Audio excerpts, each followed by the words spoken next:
예, 사람에게 허락되지 않은 것은 무엇인가? 사람에게 허락되지 않은 것은 무엇인가라는 제목으로 하나님 말씀 증거하도록 하겠습니다. 이 빌립보서 4장 13절의 말씀이 제일 유명하죠. 내게 능력 주시는 자 안에서 내가 모든 것을 할 수 있느니라. 근데 이 말씀 자꾸만 오해할 때가 있지 않습니까? 모든 것을 할 수 있느니라 그럴 때 모든이니까 여기에 자기 자신의 소원, 바람, 욕심 뭐 이런 거 다 집어넣는 거예요. 물론 하나님의 약속과 비전도 있겠지만 이렇게 잘못된 것이 들어갈 수도 있지 않겠습니까? 그런 식으로 오해를 한다는 것입니다. 그게 아니고 앞에 문맥을 보니까 11절, 12절 내용이 뭐예요? 사도 바울이 지금 감옥에 갇혀 있습니다. 그랬더니 빌립보 교인들이 뭐 요즘 같으면 사식이라 그러나요? 뭐 이렇게 뒷바라지 하는 거, 옥바라지 뭐 그런 거를 도와줬다라는 것입니다. 그래서 고맙다라고 하는 얘기 속에 있는 거예요. 그러나 너희들이 도와줘서 내가 좀 이렇게 넉넉할 수도 있고 또 부족할 수도 있고 또 자유민이 될 수도 있고 감옥에 갇힐 수도 있지만 그게 되게 그렇게 크게 중요한 게 아니라는 거예요. 그러니까 여기서 핵심이 뭐예요? 조건이 나를 지배하는 게 아니고 상황이 나를 지배하는 게 아니라는 거예요. 그러니까 상황이 좋든 나쁘든 풍부에 처할 때든 빈궁에 처할 때든 그 관계없이 내게 능력 주시는 자 예수님이죠. 예수님이 함께 하시면 내가 모든 걸 할 수 있다. 그 얘기입니다. 예수님 안에서 상황과 조건을 뛰어넘고 할 일은 다 한다. 그 말씀인데 이게 오해할 때가 많이 있다는 것입니다.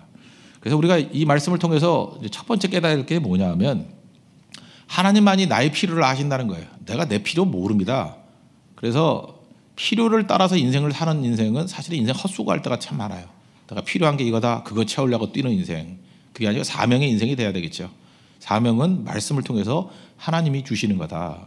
그걸 붙들어야 된다는 것입니다. 오늘 제목 삼았던 얘기인데 한번 생각을 해보십시오. 톨스토이의 그 단편집 보면 그중에 사람은 무엇으로 사는가라고 하는 단편이 있어요. 제일 유명한 단편 중에 하나입니다. 뭐 다 아시겠지만 또 항상 안다고 믿었지만 모르는 분이 많기 때문에 한번 설명을 해주면 거기 시몬이라는 사람이 나와요. 이제 구두쟁이에요. 구두쟁이 시몬이 나오는데 이게 술 취해가지고 비틀비틀하다가 이제 약간 쓰러지고 이제 집에 가려고 그랬어요. 그런데 보니까 어떤 벌거벗은 청년이 있어요. 벌거벗은 청년. 요 컨셉에서 옛날에 무슨 뭐 터미네이터 뭐 3 나오지 않았습니까? 뭐 어떤 그 남자가 이렇게 옷 다 벗고 나오죠. 이 컨셉이에요. 이제 벌거벗은 청년이 있다고요. 있는데 이제 도와준 거죠. 이제 집에 와서 이제 재워주고. 그래서 이제 갈 데가 없냐 그랬더니 갈 데가 없다고. 그래서 내 조수로 일해라. 그래서 이제 구두 만드는 기술을 가르쳐 줍니다. 그 청년의 이름을 나중에 알고 봤더니 미가엘이에요. 미가엘. 벌써 이름이 의미심장하죠. 미가엘. 너무너무 잘 배우는 거예요. 그래서 아주 탁월한 조수가 되어서 구두를 만듭니다. 하루는 어떤 이제 거구, 덩치가 큰 멋지게 생긴 손님이 왔어요. 그리고 가죽도 옛날에는 귀하니까 자기가 들고 왔어요. 아주 좋은 가죽이라고, 특급 가죽이라고 이거 갖고 구두를 만들어 달라고. 단 조건이 있는데 돈은 얼마든지 줄 테니까 튼튼한 구두를 만들어 달라. 1년이 지나도 실밥이 터지지 않는 튼튼한 구두 만들어 달라. 옛날에 아마 1년이 그 수완이었는가 봐요. 그죠? 1년 정도 신어도 튼튼한 구두를 만들어 달라. 굉장히 좋은 가죽을 가지고. 그러고 갔습니다. 이제 미가엘에게 맡겼는데 이 미가엘이라는 청년이 튼튼한 구두를 만들어야 될 그 가죽을 잘라가지고 슬리퍼를 만드는 거예요. 그래서 깜짝 놀랐죠. 아니 이 귀한 가죽을 가지고 슬리퍼를 만들면 어떡하냐고. 큰일 났다고. 이렇게 안절부절 하는데 그 찾아가는 시간이 되었을 때 그 주인의 하인이 왔어요. 주인이 죽었다고. 그러니까 이 미가엘은 그 주인이 죽은 거 안 거죠. 그래서 장례식 때 쓰는 그 시신의 신기름이 아마 슬리퍼인가 봐요. 그죠? 시신용 슬리퍼를 만들었던 거예요. 깜짝 놀라서 너 누구냐? 그러면서 나오는 얘기인데 이 사람이 누구냐 하면 하나님으로부터 쫓겨난 천사예요. 그러니까 미가엘 천사. 천사라는 거죠. 그래서 하나님 앞에서 3가지 질문에 대한 답을 가지고 오면 이제 다시 천국에 받아준다 하는 얘기예요. 뭐 다 얘기하면 다시 소설 얘기하는 거니까. 2번째 질문이 뭐냐 하면은 사람에게 허락되지 않은 게 뭐냐는 거예요. 사람에게 허락되지 않은 게 뭐냐. 이걸 통해서 미가엘이 깨닫게 되는 거죠. 사람은 자기 자신의 필요가 뭔지를 모른다예요. 참 의미가 있지 않습니까? 지금 당장 죽을 사람이 지금 필요한 건 뭐예요? 그죠? 장례를 준비하든지 아니 그 다음을 준비해야 되는데 몰라요. 모르니까 1년 이후에 쓸 그런 뭐 구두 뭐 이런 거 찾고 있잖아요. 그래서 우리가 깨우치는 게 뭐예요? 사람에게 허락되지 않은 것은 자기가 무엇이 필요한지를 모른다. 인정해야 된다는 것입니다. 우리가 뭘 필요하는지 알아요? 모르죠. 내 필요를 아시는 분이 하나님이시라는 거예요. 그래서 내 필요를 어떻게 하느냐, 나보다 나를 더 잘 아시는 주님이 계신다는 거예요. 그래서 말씀이 내 필요를 알려주는 거예요. 그래서 신명기 8장 또 예수님께서 마태복음 4장에도 인용하셨죠. 사람이 떡으로만 사는 것이 아니요, 사람은 내 필요가 떡이라고 해요. 내 모든 필요가 떡으로 압축되어 있어요. 떡, 빵. 근데 뭐라고 얘기해요? 너에게 진짜 필요한 것은 하나님의 입에서 나오는 말씀이다. 말씀이 중요하다는 것은 말씀으로 우리가 산다는 의미도 있지만 말씀만이 내게 필요한 것이 무엇인지를 알려주는 통로라는 것입니다. 그래서 오늘 여러분 같이 이렇게 새벽에 나와서 예배를 드리는 성도들, 이게 왜 중요하냐면 그냥 내가 필요한 게 이거다라고 정신없게 사는 사람들에게 말씀을 통해서 너에게 진짜 필요한 게 이거야 라고 하면서 그걸 알려주시는 거예요. 그 알려주시는 것을 우리는 믿음으로 받아들이는 겁니다. 그러면 가치 있는 인생을 살고 결코 넘어지지 않는 인생을 산다는 것입니다. 그 엘빈 토플러가 뭐 아시죠? 엘빈 토플러. 토플러가 두 번째 우리나라에 그 써졌던 책 중에 그 퓨처 쇼크라는 그 책 있죠. 미래 충격. 요즘에 뭐 갑자기 젊은이들이 많이 얘기 또 다시 읽고 그러대요. 한국의 젊은이들은 미래 없어질 직업을 위해서 목숨 걸고 공부한대요. 진짜 그래요. 지금 공부하는 것 중에 미래엔 있지도 않은 직업인데 그걸 위해서 공부하고 있대요. 미래 없어질 직업 중에 하나가 변호사라 그러대. 변호사가 없어지고 뭐 컴퓨터로 다 된다면 뭐 이제 법률지왕 뭐 의사도 없어져. 왜 없어지는지 모르겠어. 의사가 윤봉길 의사 빼놓고 다 없어진대요. 뭐 그렇게 얘기를 하더라고요. 뭐 이렇게 몇 가지 얘기가 있어요. 없어질 직업. 딴 건 모르지만 제가 대학 때 정말 공부 열심히 했던 게 뭐냐면 포트란 영어, 베이직 언어 뭐 이런 거. 컴퓨터 언어거든요. 그건 뭐하러 했는지 모르겠어요. 뭐하러. 그걸로 2년을 공부했거든요. 정말 쓸데없는 공부였어요. 혹시 여기 전공하시는 분 너무너무 죄송하지만 우리 때는 외국어 그러면 프랑스하고 독일어였거든요. 프랑스하고 독일어 어디서 써먹죠? 우리나라 프랑스하고 독일어 어디서 써먹죠? 잘난 척할 때 써먹죠. 그거밖에 없어요. 어디 써먹죠? 그때는 언어 같지도 않은 게 뭐였냐면 중국어, 일본어 이런 거였어요. 그게 무슨 외국어야 뭐 이랬다고. 그런데 성각자들만 그게 언어인지 알고 공부를 하고 그럼 다 쓰임받고 굳이 그 유럽 언어를 쓴다 그러면 스페인어를 해야 되죠. 스페인어권이 엄청나게 많고 미국도 가보면은 뭐 스페인 하는 사람이 훨씬 더 많으니까. 근데 그 모르는 거죠. 전통적으로 그냥 영문과 동문과 뭐 불어과 뭐 이렇게 가다가 그때 그런 얘기가 있었다니까요. 이제 미래에 안 쓸 언어라고. 그런데도 불구하고 그거 쉽게 되는 거 아니잖아요. 물론 거기 이해 당사자들한테는 너무 죄송합니다. 내가 지금 모르고 하는 소리인지 모르지만 그죠? 뭐 학문으로서는 해야 되겠죠. 그러나 그렇게 많은 사람들이 그거 가지고 먹고 살 일로 매달릴 일은 절대로 아니었다. 그런 게 우리 가운데 너무나도 많이 있다는 것입니다. 우리 몰라요. 그래서 하나님 말씀이 인도할 때마다 그걸 붙들고 나아가면 이런 헛된 인생을 안 산다는 것입니다. 그래서 꿈은 누가 주시는 거예요? 하나님이 주시는 거예요. 사명은 누가 주시는 거예요? 하나님이 주신다. 그래서 바울은 예수님 만나고 난 다음부터 별로 이렇게 방황하는 인생을 안 살아요. 편안했다 그 얘기가 아니에요. 가치 있는 인생만 살았잖아요. 우리도 그런 인생 살아야 된다는 것입니다. 헛된 거 붙들지 말고. 교회가 해야 되는 게 뭐예요? 말씀을 왕성하게 증거하는 거. 이거 말고 딴 거 하는 건 다 엉터리예요. 그리고 예배 드리는 거, 선교하는 거. 그래서 REM 그러잖아요. 이 바이블, 부흥, 예배를 통해서 부흥이 일어나야 되고, 그죠? 에듀케이션, 교육을 통해서 성도를 양육해야 될 것이고, 미션, 이것을 만천하에 알리는 것, 선교하는 것. 그런 핵심 놓치지 않는 것. 그게 하나님 말씀에서 나오는 힘이라는 것입니다.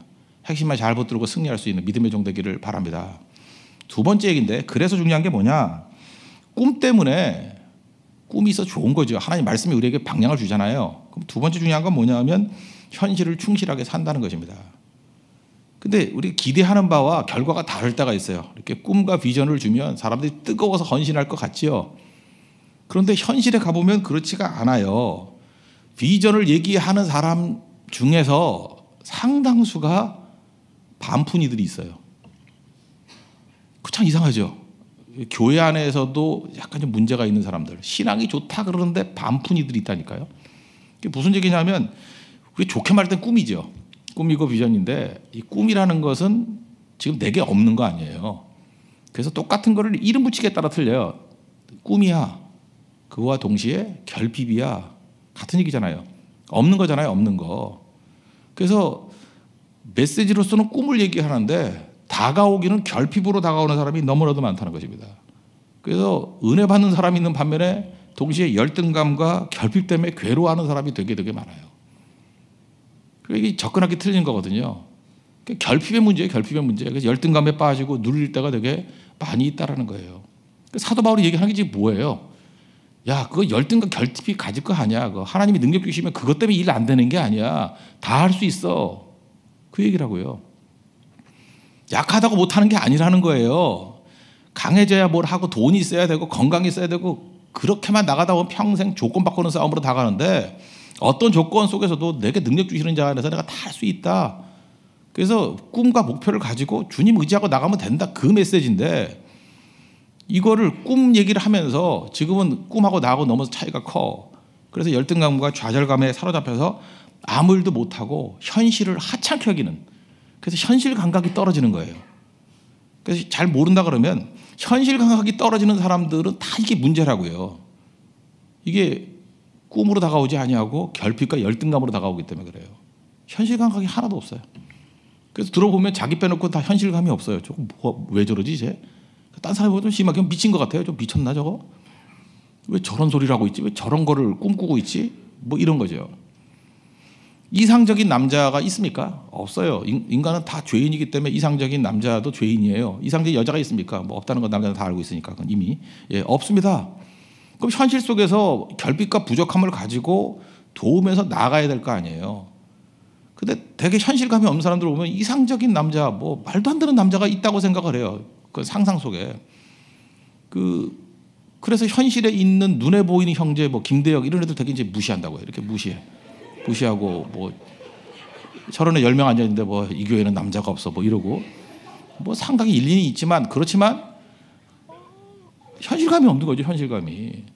그러는 사람 되게 많다는 거지. 실제로 그런 사람들이 많다는 거죠. 교회도 마찬가지예요. 교회도 이상적인 교회를 찾아요.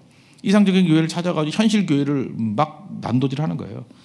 교회도 아니고 뭐 덩터리고 뭐 교회 떠나자 안 나가 그래서 뭐 가난한 교인 뭐 이러고 그런 사람들 보면 다 특징이 뭐예요? 이상주의자예요.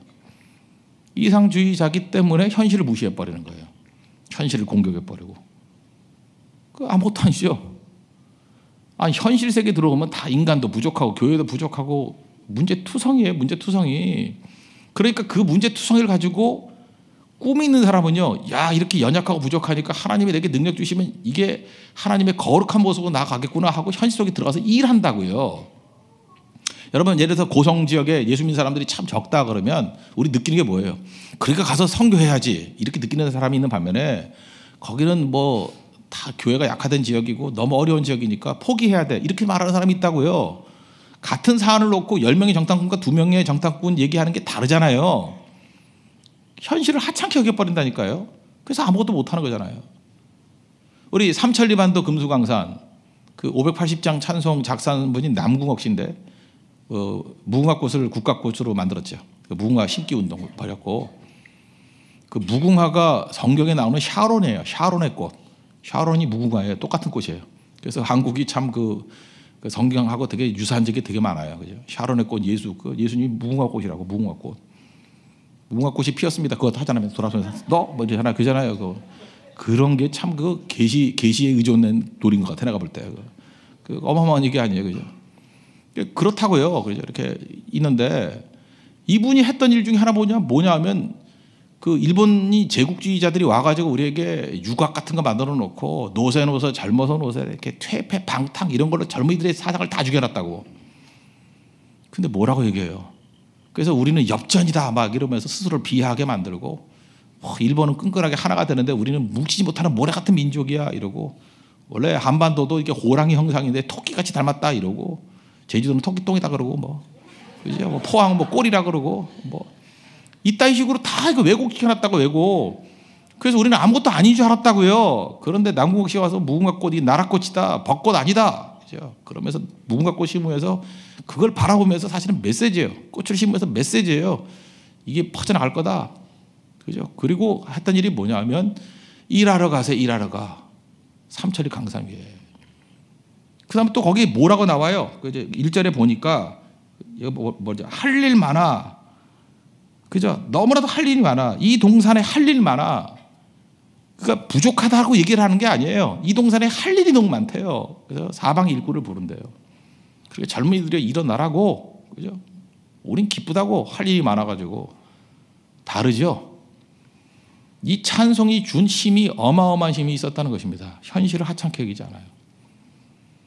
꿈 얘기하면서 현실을 하찮게 얘기하고, 뭘 좀 아는 척하면서 먹물 좀 들어간 척하면서 막 비판하고, 이런 것들은 한마디로 다 쓰레기들이에요. 그죠? 일제시대 때 그런 사람 되게 많았어요. 지식인을 자처하면서 민족의 해가 됐던 사람 되게 많다고. 남국 같은 사람이 나와야 됩니다. 부족해요. 연약해요. 그러니까 하나님이 보여주실 거룩함을 놓고 힘차게 일하러 나와야죠. 이 동산에 할 일이 많다고. 지금 여러분 젊은이들 얼마나 좋을 때입니까? 막 부흥기가 있다 그러면 뭐 선배들이 해놓은 것 같고 할 게 없잖아요. 근데 연약해지니까 얼마나 할 일이 많아요. 이제. 할 일이 너무너무 많잖아요. 이 동산에 할 일 많아. 사방의 젊은이들을 부른다고 나가서 일해야죠. 현실을 귀하게 여길 수 있는 우리 하나님의 거룩한 종 되기를 바랍니다. 이게 꿈의 내용이에요. 세 번째로, 그래서 진짜 가치 있는 일은 뭐냐 하면 내게 능력 주시는 자 안에서 이게 중요한 거예요. 예수님을 모셔드리면 다 같이 있어진다는 거예요. 뭐 간단히 설명하면 예수님이 베드로의 배에 갔죠. 빈배입니다. 빈배니까 뭐 아무것도 아니고 누가복음 5장 같은 데 보면은 뭐 밤새도록 그물질했지만 잡은 게 없는, 어쩌면 뭐 허망한 배, 실패의 배였어요. 예수님이 들어가셔서 예수님이 함께하니까 예수님이 함께하는 능력의 배, 예수님 말씀이 함께하니까 예수님 말씀이 함께하는 능력의 배가 됐죠. 여러분의 인생의 배 가운데 예수님을 모셔드리십시오. 내게 능력 주시는 자예요. 안에서, 내게 능력 주시는 자 안에서 내가 모든 것을 할 수 있다. 예수님만 모셔드리면 능력이 있어지고요. 예수님만 모셔드리면 가치 있어진다는 거예요. 그래서 교회도 영광스러운 교회가 뭐예요? 예수님으로 충만한 교회가 영광스러운 교회고, 여러분 가정 가운데도 영광스러운 가정이 어떤 가정이에요? 예수님으로 충만한 가정이 영광스러운 가정이고, 어떤 총각이 멋있는 총각이에요? 예수님으로 충만한 사람이 그게 영광스러운 총각이죠. 그런 거예요. 그런 거. 뭐 다른 걸로 스펙 올리려고 그러지 말아요. 내게 능력 주시는 자 안에서, 주 안에 있는 나에게 그렇게 되면 승리할 수 있다는 거예요. 오늘도 우리 모든 부분에 예수님을 모셔들어서 예수님이 우리 중심에 놓이는, 그래서 우리 모든 성도가 고백하는 겁니다. 내게 능력 주시는 자 안에서 내가 모든 것을 할 수 있느니라. 여러분 믿습니까? 그런 말씀으로 승리할 수 있는 하나님의 거룩한 종 되기를 축원합니다. 예, 모두 다 자리에서 일어나겠습니다.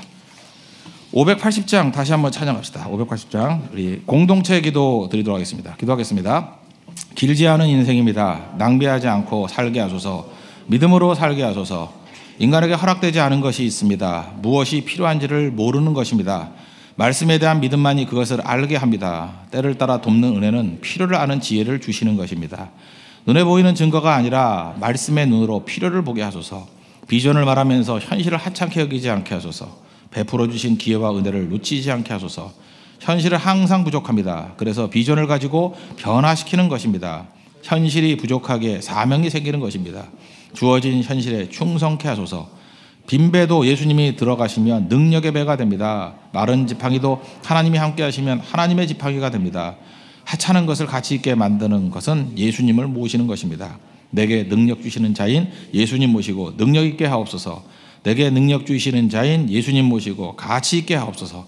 예수님의 이름으로 기도합니다. 아멘.